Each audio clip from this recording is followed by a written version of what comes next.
18 million subscriber, 7 दोस्त और आज वही एक दूसरे पर पैसा चुराने के एलिगेंस लगा रहे हैं। भाई काफी टाइम से कंट्रोवर्सी चल रही है सेवेंजर्स के नाम की हक को लेकर। अम्मी की कसम खाकर बोल रहा हूँ, मास्टर जी ने कभी हमें मंथली सैलरी नहीं दी। और रही बात हक की, तो भाई भूरे भाई भी अपने हक पर है, तस्लीम भाई भी अपने हक पर है और हम सारे भी अपने हक पर हैं। जब भी हम सेवेंजर्स का नाम सुनते हैं तो हमें वो 7 मिडिल क्लास लड़के याद आते हैं जिन्होंने एक खाली स्टूल और एक टूटे फोन से अपने करोड़ों का एम्पायर खड़ा कर दिया।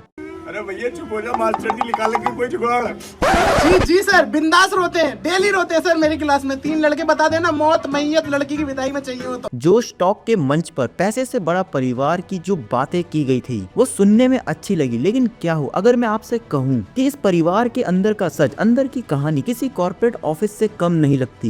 इज्जत बचा लो या पैसा बचा लो, बचेगी एक ही चीज, क्योंकि सच्चाई के साथ जनता खड़ी हुई है जो हमें सपोर्ट कर रही है, जो हमें प्यार कर रही है, क्योंकि बात है सच्चाई की, झूठ की नहीं। आज सेवेंजर्स की टीम बिखर चुकी है। जो कल तक सगे भाई थे आज वही एक दूसरे का हक मारने, पैसा चुराने और इमेज खराब करने की एलिगेंस लगा रहे हैं। आज हम इस 18 मिलियन वाले चैनल की पूरी सच्चाई सामने लाएंगे। मास्टर जी का वो वायरल डिफेंस और आईफोन का वो किस्सा जिसने इस दोस्ती की सच्चाई सबके सामने ला दी। अगर आप भी यूट्यूब को अपना परिवार मानते हो ना तो इस वीडियो को एंड तक जरूर देखिए, क्योंकि इस वीडियो से आपका नजरिया हमेशा के लिए बदलने वाला है। कहानी शुरू होती है टिकटॉक के उस दौर से जब मोहम्मद आसिफ यानी मास्टर जी 15,000 की उस ग्राफिक डिजाइनर जॉब को छोड़कर वीडियो बनाने का रिस्क लिया। शुरू में बड़े भाई नदीम उनके खिलाफ थे, लेकिन बाद में दोनों ने मिलकर ऐसा कॉन्सेप्ट बनाया जिसने पूरे इंटरनेट को हिला दिया। धीरे धीरे टीम बिल्डअप हुई। बुलंदशहर के दुकानदार शाहरुख आए, मुस्तफाबाद से कासिफ जुड़े और देखते ही देखते 7 लोगों की एक कोर टीम बन गई। 2021 में जब टिकटॉक बैन हुआ तो ऐसा लगा जैसे इनका करियर ही खत्म हो गया, लेकिन फिर इन्होंने यूट्यूब पर कदम रखा और अपनी देसी कॉमेडी स्किल से वो हासिल किया जो बॉलीवुड के अच्छे स्लैप्स को नसीब नहीं होता, जो एक बॉलीवुड स्टार का सपना होता है। ऑडियंस ने इन्हें सर आंखों पर क्यों बैठाया? क्योंकि ये हमारे जैसे थे। इन सभी ने एक बहुत सॉलिड पीआर इमेज बनाई कि टैलेंट और भाईचारे से दुनिया जीती जा सकती है। लेकिन बॉस, जब 18 मिलियन सब्सक्राइबर होते हैं ना तो वहाँ से फेम नहीं आता, वहाँ आता है लाखों की स्पॉन्सरशिप, ब्रांड डील और अंधा पैसा। और इतिहास गवाह है कि जब पैसा बीच में आता है ना तो भाईचारा अक्सर कॉन्ट्रैक्ट की फाइल में दब जाता है। देखो ये दुकान देख रहे हो, ये बंद दुकान है, बिल्कुल खत्म। यहाँ कोई भी कस्टमर नहीं है। और दुकान का एग्जांपल मैं यूट्यूब चैनल से दे रहा हूँ, मतलब ये यूट्यूब चैनल है जो कि बंद है।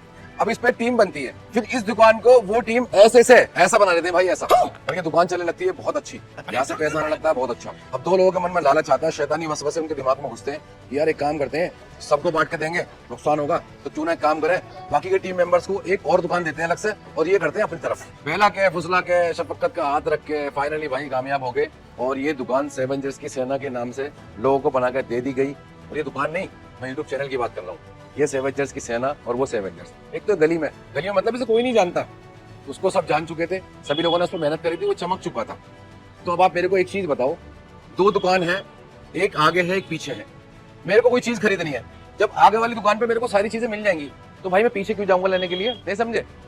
कोई भी ब्रांड प्रमोशन कराने के लिए जब आता था ना तो सेवेंजर्स पर हम सारे ही मिल जाया करते थे ब्रांड को, और जब हम सारे वहां पर मिल जाएंगे उसको तो सेवेंजर की सेना पे क्यों पैसे खर्च करेगा वो? ये प्रॉब्लम्स रातों रात क्रिएट नहीं हुई, इसका एक पूरा पैटर्न है। सबसे पहले भूरे भाई अलग हुए और अपना यूट्यूब चैनल फार 5 के नाम से बनाया। फिर 5 स्टार के नाम से एक और ग्रुप टूट गया। पब्लिक को लगा चलो कोई क्रिएटिव डिफरेंस होगा, लेकिन आखिरी खेल तब शुरू हुआ जब चैनल के सबसे बड़े चेहरे शाहरुख, अरशद, प्रिंस कासिफ ने खुद को मेन टीम से अलग कर लिया। 5 साल तक चैनल पे पसीना बहाने के बाद इंटरनेट पे ये बात लीक होने लगी कि इन लड़कों को करोड़ों की कमाई में सही हक नहीं मिल रहा। पब्लिक ने मास्टर जी से सवाल पूछने शुरू कर दिया और फिर डैमेज कंट्रोल के लिए मास्टर जी ने फिर एक वीडियो निकाला जिसका नाम था हक की बात। अब इस वीडियो को ध्यान से समझिए। काफी टाइम से कंट्रोवर्सी चल रही है सेवेंजर्स के नाम की हक को लेकर। तो भाई उस कंट्रोवर्सी से जुड़े जो लोग हैं वो हमें मैसेज कर रहे हैं, भाई आप जवाब दो, आप जवाब क्यों नहीं दे रहे?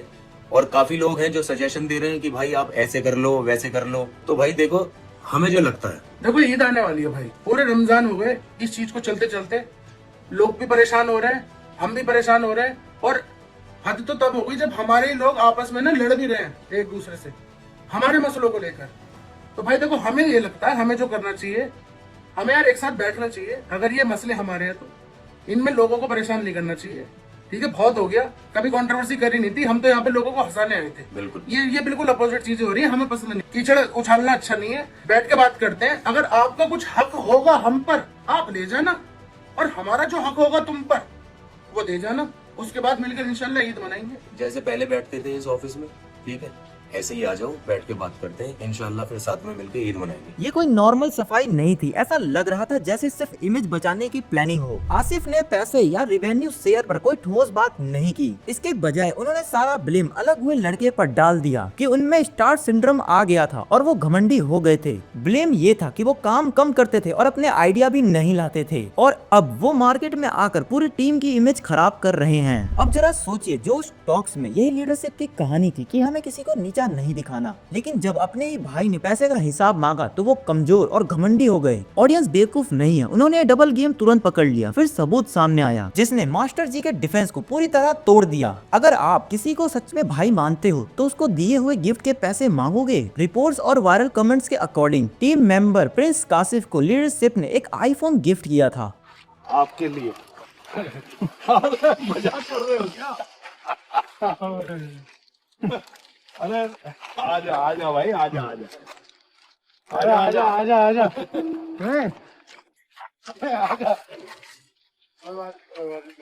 अरे मास्टर है तो सब कुछ है, मास्टर है तो मुमकिन है।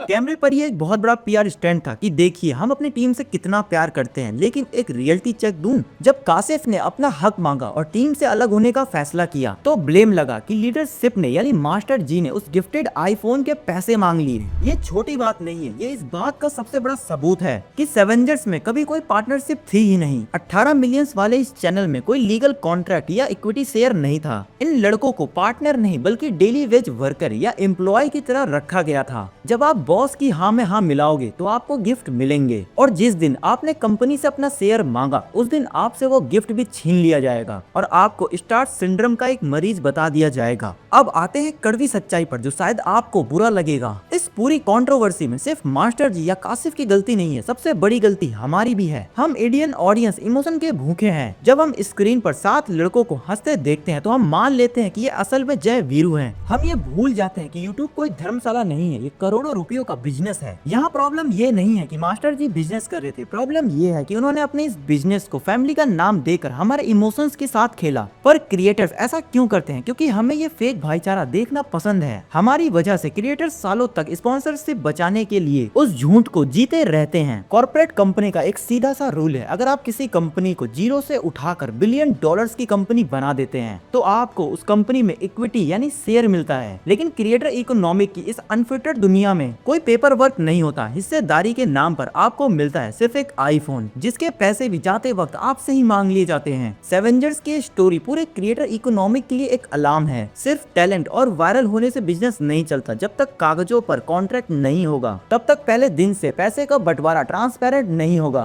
हर सक्सेसफुल टीम का यही अंजाम होता है और यही होता रहेगा। मास्टर जी आज भी अपनी इमेज बचाने की कोशिश कर रहे हैं और अलग हुए मेंबर अपना नया रास्ता खोज रहे हैं, लेकिन सबसे बड़ा नुकसान उस मासूमियत का हुआ। 2020 के सेवेंजर्स वाली वो असली हंसी शायद अब कभी वापस नहीं आएगी, क्योंकि जब एक बार कैमरे के सामने पैसे का हिसाब आ जाता है ना तो कोई भी जोक उतनी हंसी नहीं ला पाता। इमेज ये थी कि वो 7 अजूबे थे जो गरीबी को हरा कर दुनिया जीतने निकले थे, बट रियलिटी ये है कि वो सिर्फ एक चैनल के एम्प्लॉय थे जिन्हें खुद नहीं पता था कि वो कब एक कॉर्पोरेट बिजनेस का कच्चा माल बन जाएंगे। अब एक क्वेश्चन आपसे, क्या यूट्यूब पर इस भाईचारे को कॉन्ट्रैक्ट्स के जरिए बचाया जा सकता है या पैसे के आगे हर टीम का टूटना तय है? कमेंट में जरूर बताना। और अगर आपको ये वीडियो अच्छी लगे तो वीडियो को लाइक, चैनल को सब्सक्राइब और अपने दोस्तों के साथ शेयर करना ना भूलें। धन्यवाद।